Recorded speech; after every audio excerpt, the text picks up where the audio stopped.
Hello everyone, and we're back for another episode of Extinct Bricks Originals. And for today's episode, we shall be featuring a Jurassic carnivore with a seal on its back, the Lego compatible custom Walking with Dinosaurs Dimetrodon. But first of all, I'd like to thank youtube.com audio library for this awesome background music. And of course, please like, share, and subscribe, and also hit that notification button. Just click on the icons below. Thanks everyone! The Guess This PC contest winners will be announced at the end of the video, but first, here is how to join. First, click the Extinct Bricks logo and then click on the community link to see all my posts.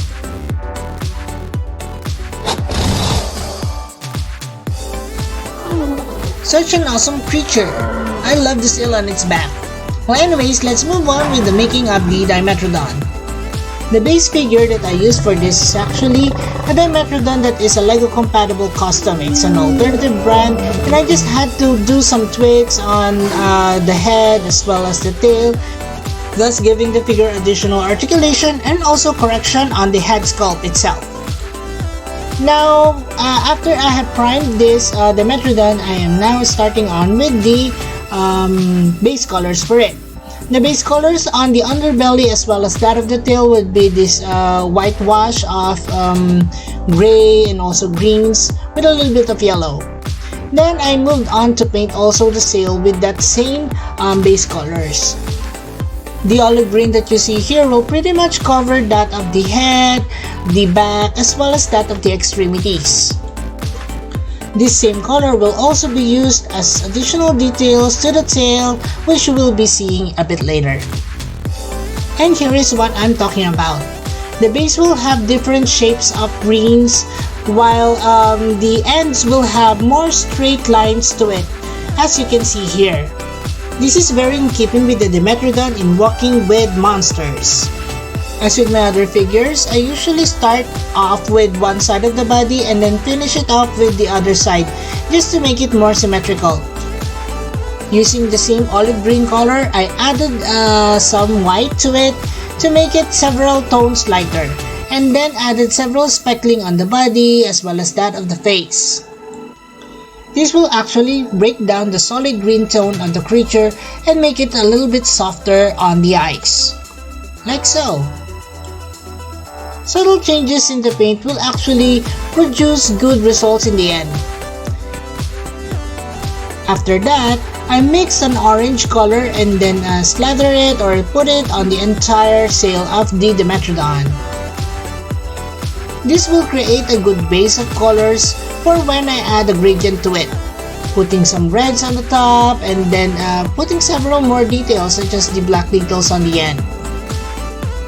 Do take note that yellow and orange or red is a really hard color to put on a gray figure, so I started it off with a white base.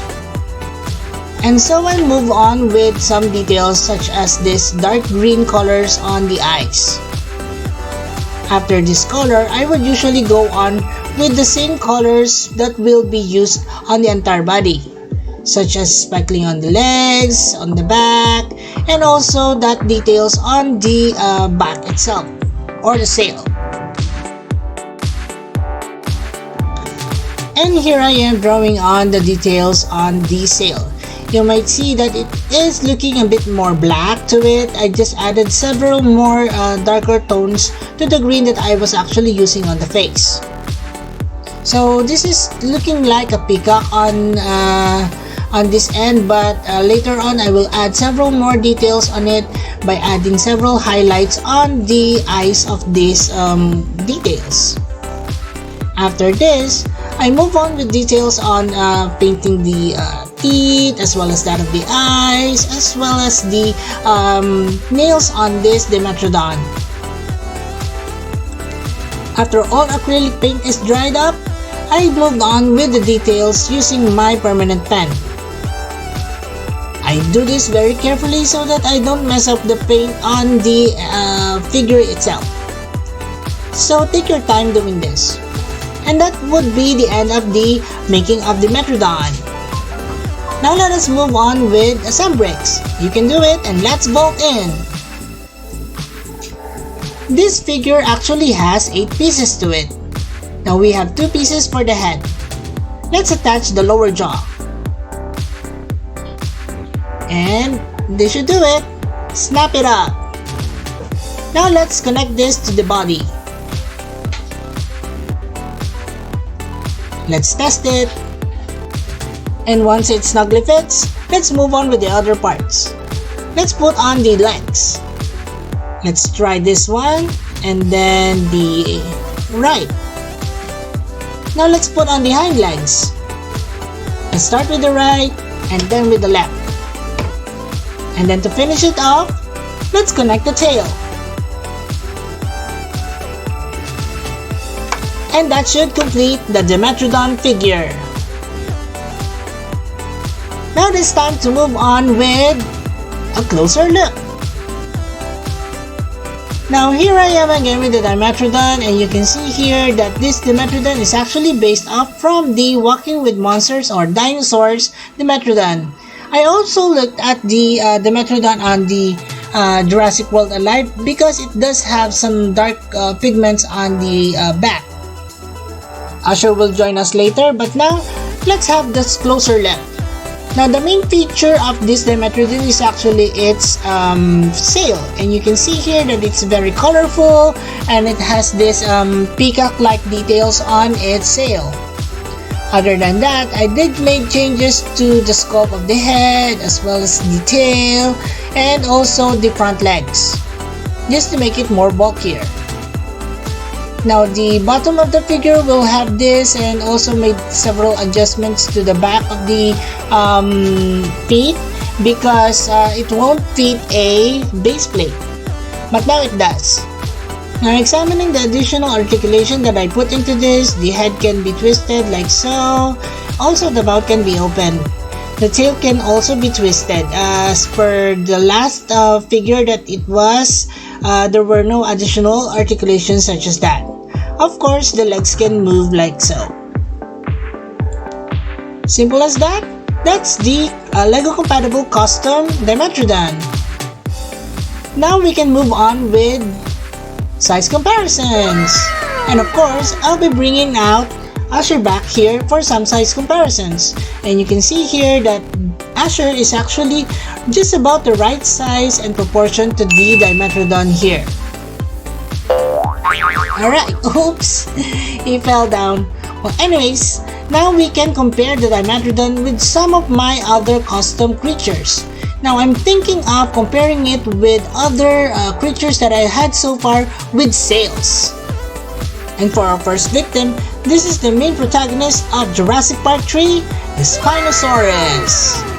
Now, of course, for those of you who have already seen this, the Spinosaurus is very much based off from the movie itself, so it will not have a different shape of the sail, and it does have features with longer legs still.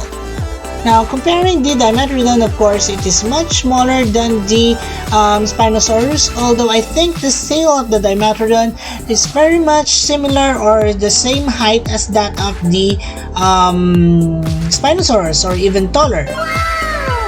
The next comparison is another Spinosaurus. This is the Spinosaurus from the 2020 findings, or the latest Spinosaurus that we have. So you can see that the shape of the sail is very much different, the tail is longer, the legs is shorter, and the head is definitely different compared with that of the Spinosaurus from Jurassic Park 3. Now comparing it with the Dimetrodon, you can see here that of course the length and also the height is very much different. And as some of you may have already guessed, I actually used the sail of the Dimetrodon to be used on the first part of this Spinosaurus sail. Now the next comparison would be a little bit unconventional because technically it's not a sail, but you will see later why. Now this is the Amargasaurus or Amargasaurus. I don't know why I keep on saying Amargasaurus, but anyways, so Amargasaurus here will have an extended sail or spines to it. The columns on the spines will actually protrude towards its back, making a double row of spines or sail on its back. So technically, it's both similar to that of the Dimetrodon, where the spines are actually extended towards the back and making a sail-like appearance. Comparing the sizes, definitely the Amargasaurus is still larger or longer than that of the Dimetrodon. And now let's arrange this into order by size. So we have the largest to the smallest. And so we can have a proper roll call. Of course, the Spinosaurus videos as well as the Amargasaurus videos are actually available on my channel. Please do check it out. They are located in the Extinct Breeds playlist under EB Originals. Now let's have a roll call. Spinosaurus 2020, Spinosaurus Jurassic Part 3, Amargasaurus, and Dimetrodon. And that's it for the size comparisons of my sailed creatures so far. And it's almost end of the video, so it's time for us to have some last looks. The name Dimetrodon actually came from the Latin words di, meaning two, and Greek words meaning metro, measures, and odon, tape. This carnivorous monster lived in the early Permian period around 295 to 272 million years ago and is part of the Spinacodontidae family. Its length would be from 6 to 15 feet with a height of 5 feet including the sail. Asher here is just feeding the Dimetrodon. I hope he doesn't hurt himself. He's actually having fun at the moment. I miss going to the zoo and feeding the animals myself. Well anyways, that ends our video for today. It is now time for us to announce the guest SPC contest winners. But first, we actually have 10 lucky picks for this day. And here they are: Adamo Iswara, Minecraft Boy, Laumal Somsom, Jamil Nudurati, Palvaneto Artaza, Rashish Rother, Vicasio 1, The Jurassic World Gang, Stefan Luciani, and Sharon Rosamandap. Congratulations everyone! And now for our top 10 winners. Top 10. Lucky Use Vistaka, Top Feder 9. Komaritki, Top 8. Brebnadu, Top Dino 7. Custom, Top 6. Third Career Gunther, Top Mammoth 5. Mammoth, Top 4. Tyrannosaurus Animation Studios, Top Jujeka 09, Top 2. Jaden Santos, and the Top GCL. 1. Congratulations everyone! And I'll see you on the next Guest SPC contest. Also, our babies Moira and Asher has their own vlog now, The Adventures of Moira and Asher. Please watch their videos and subscribe to their channel as well. Thanks for the support everyone! Please also follow me on Twitter, Facebook, Instagram, and here in YouTube. And as we always would say, let your inner dino break roar!